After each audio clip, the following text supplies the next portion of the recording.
Hello and welcome back to Shadow of Mordor Part 38, and in this episode we are finally going to go do the rest of the Outcast missions.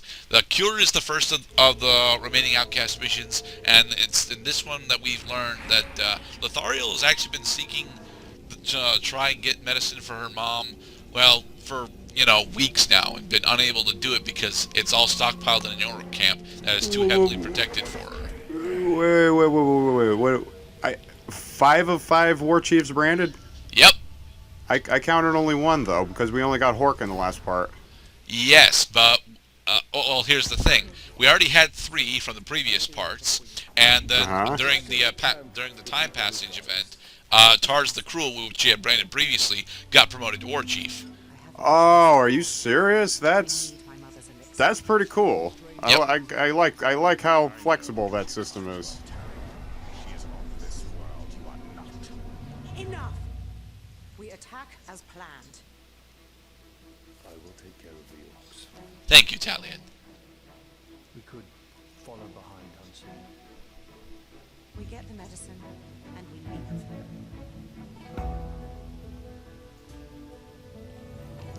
But yeah, Celebrimbor is trying to push Talion away from this particular relationship that I had to reload.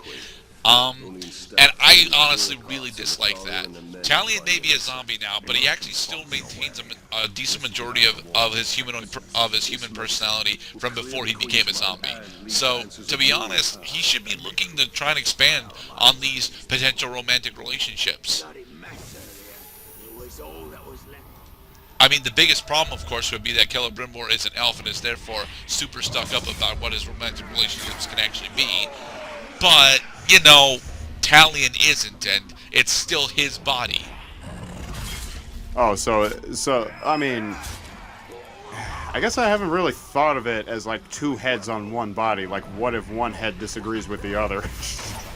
Well, that's effectively what it is, to be perfectly honest. I don't know if Celebrimbor would stop a guy from trying to get it in, but I don't know how stubborn these elves are.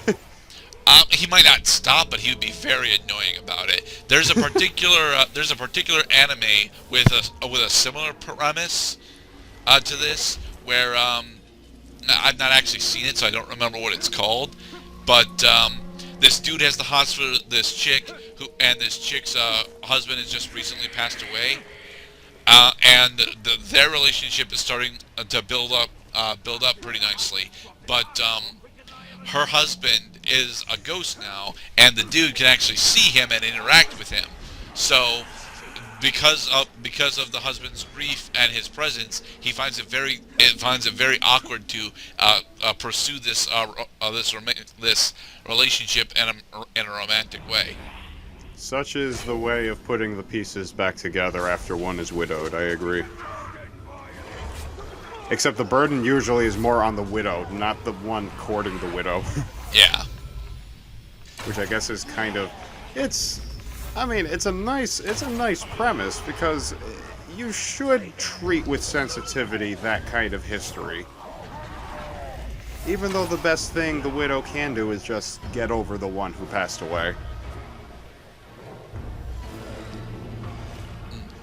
We are watching this Caragor attempt to fight these guys. It works for us. And while we're watching the Caragor eat these orcs alive in a most humorous, dog-like, rather feral, hungry beast fashion, I am reminded of the episode of Futurama when Amy and Fry had to share the same body because Fry's body got destroyed, and they had to sew his head onto Amy's neck.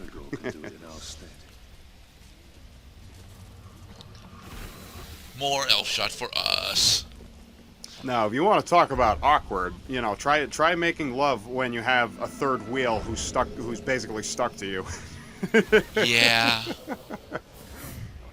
That was the dilemma that DC explored with Firestorm a while back during what was it? It wasn't Final Crisis, and it wasn't 0 Hour.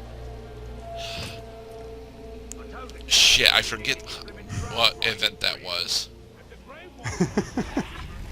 But all in all, my point is that I think Celebrimbor might protest. He might say, like, but that being annoyed like that is a bit too human of an emotion, though. I think that Celebrimbor would be able to deal with it just by virtue of not succumbing to his own insecurities. But Celebrimbor doesn't actually see themselves as living creatures right now, and for the most part, he's right. But you know, despite the fact that Talion's a zombie, he actually maintains a majority of his human traits. So I think that zombie Talion he most closely resembles to me is Davy Jones. He's basically a Davy Jones right now. Without the squid face. Without the squid face and without the heart in the chest. He's an immortal man. He looks human, but he's not. This is one of the only times I actively try to use poison grog. He's poisoned the grog. Somebody stop the poisoner immediately. This general here is always here. Is always part of this event, regardless of what you do. Yeah, I noticed these guys kind of just showed up here. Wait for the poison to take effect. Yes, okay, we poisoned the well, they scripted the event, and now all these guys are showing me how effective this is. No, it's not. Any second now.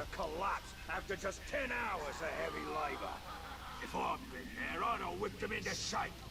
Whipping Come on. When somebody cries poison, that actually does raise quite an alarm. It does, but it doesn't actually set the entire camp into alarm, so... I guess because they all die simultaneously. Well, no, actually. And if you look, one of the guys that was poisoned, we had branded, is already, walking away. So fuck that. Alright, just kill them. Okay. Alright, we did it. I tried to use poison grog and it didn't fucking work. Fuck you, game. Ground execute. Drain. Drain his brains. Hey! I will see your lovely face twist with such exquisite pain. Sure you will, Luga. Luga. And Luga is slain.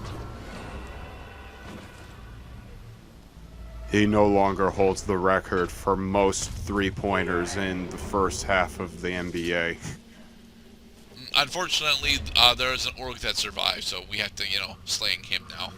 We should probably tie up that loose end before the whole knot comes undone. We have to restart this fucking mission. More cutscenes. Yes. The Legionnaires have arrived. Immediately.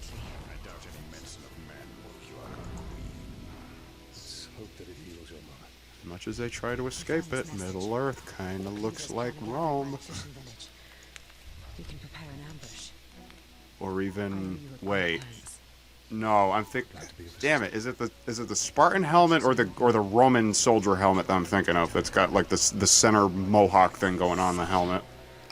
It's the Spartan helmet. It's the Spartan helmet, right? I mean, Gotcha. it's like a Spartan general's helmet specifically because the Spartan base soldiers, although have the slot for the mohawk, don't usually have the full feathered version.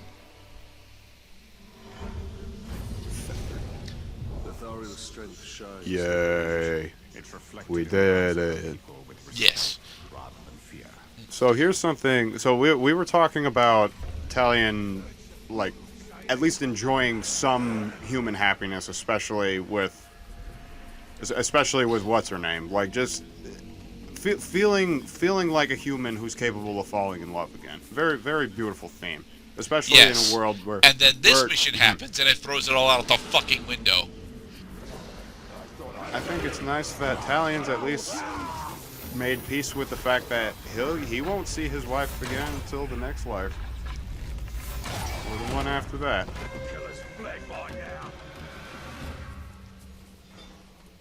Because I think peace with one's history is a beautiful thing indeed. I will say that the ending to this game is honestly one of its downfalls because. Well, because Sauron is a cutscene boss. Well, honestly, I'm okay with Sauron being a cutscene boss. It's rather anticlimactic, sure, but it's Sauron. It was always going to be anticlimactic. Either we go full frontal with him and have to actually deal with a significant number of boss mechanics that we've not actually had to deal with yet, or, well, cutscene boss. But the real problem with the ending of this game is that Talion pretty much comes full circle from zombieism as we get closer to the end.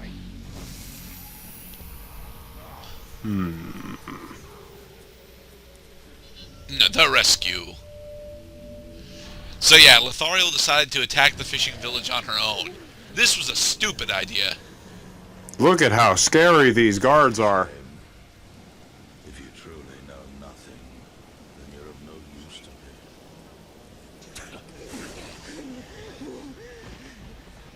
When you're done with her, hang her high.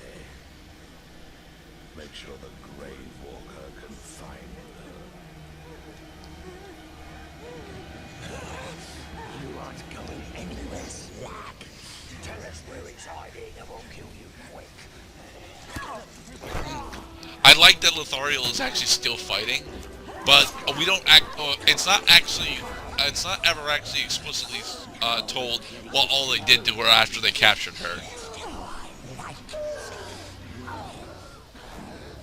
I mean, they weren't ever going to say what all they did to her, but you know, I would have liked some clarity about it. Stay quiet.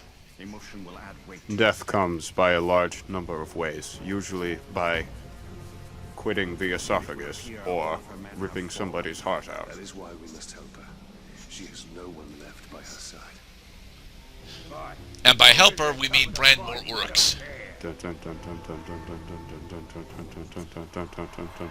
Brand. Yet another brand. It's a long way to the top if you wanna rock and roll.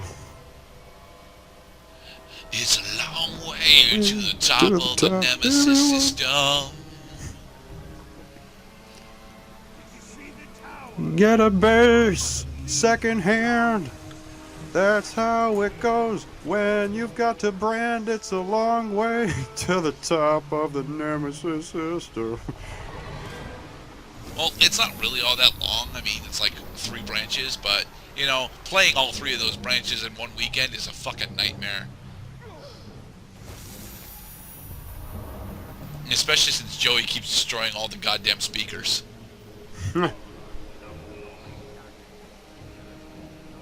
1 minute and 30 seconds have transpired, and we already have branded 4 of the 6 individuals we need. Yes. Thankfully, that did not raise the alarm. That should have raised the alarm, but it did not. These guys are just so slow-witted. It takes them like a full second to register. Alright, we got 6 dudes. Let's find Lithariel. She's right here, although she's not on screen. Alright, are we gonna stick the posse on this guy? Maybe if we make her bleed a little, Not on this guy, but... talking. Down on her knees.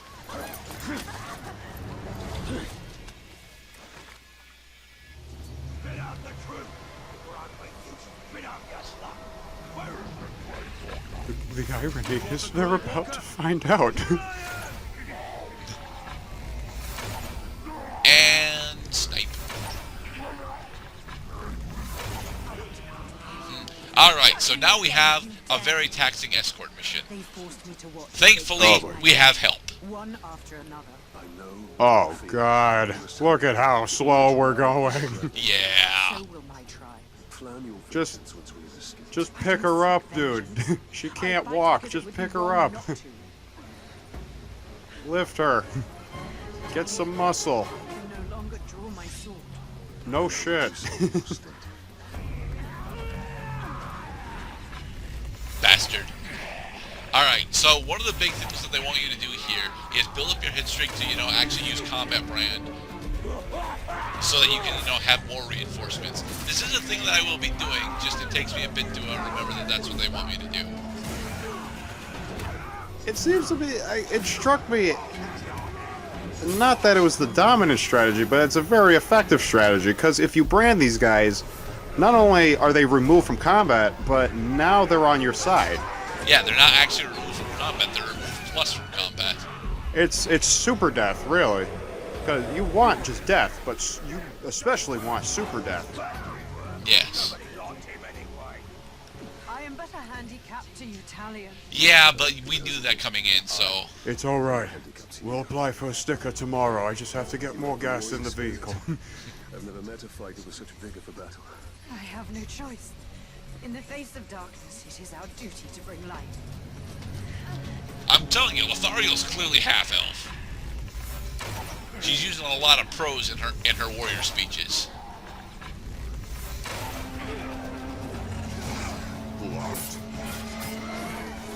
Combat brand. Alrighty there. Oh, come to join the party? You have invitations? Did you bring any Bud Light, dilly-dilly? I did not mean to put it to that guy, but oh well.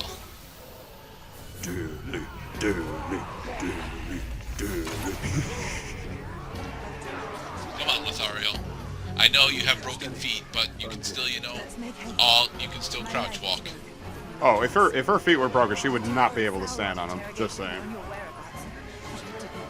It's Broken actually legs. her legs that are broken. I don't know how they broke her legs when they were threatening to cut off her throat, but... I mean, I'm sure she was not on her knees for no reason. They probably fucked her up a little bit before you showed up. Yeah, probably. Except this is not like Game of Thrones where we saved the woman after she got raped. More like we still made it just in the nick of time, but could have made it maybe a little more quickly if we didn't stop for donuts. We got a McMuffin, some ketchup, coffee. I do not think that Talion would take ketchup with his coffee. Well, you would have it with his hash browns, though. Maybe. I mean, hash browns would be such a foreign food to him that he might not actually enjoy them. What do we need to make a hash brown? Potatoes, cooking oil, fire.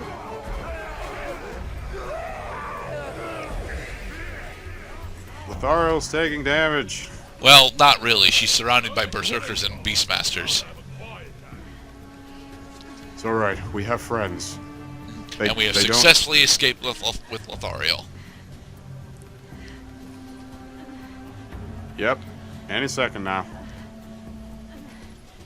I can smell it. There we go. Yes, dear. Why are you doing this? To stop the bleeding. No. Why did you come back to save me?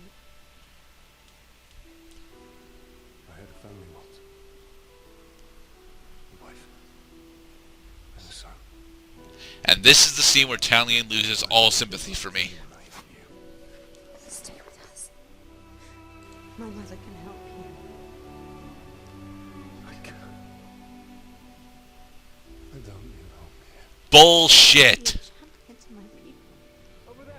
No, because his heart is torn between the existence which he must persist here because he doesn't have a choice, and his wife and son in Middle-earth heaven.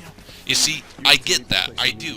But the thing is, as long as he's going to be a zombie, he can pursue this particular relationship, and Lothariel would make a great mate, companion for him and his troubles. He feels like he has to do this all on his own because it's his curse, but he doesn't have to do it alone.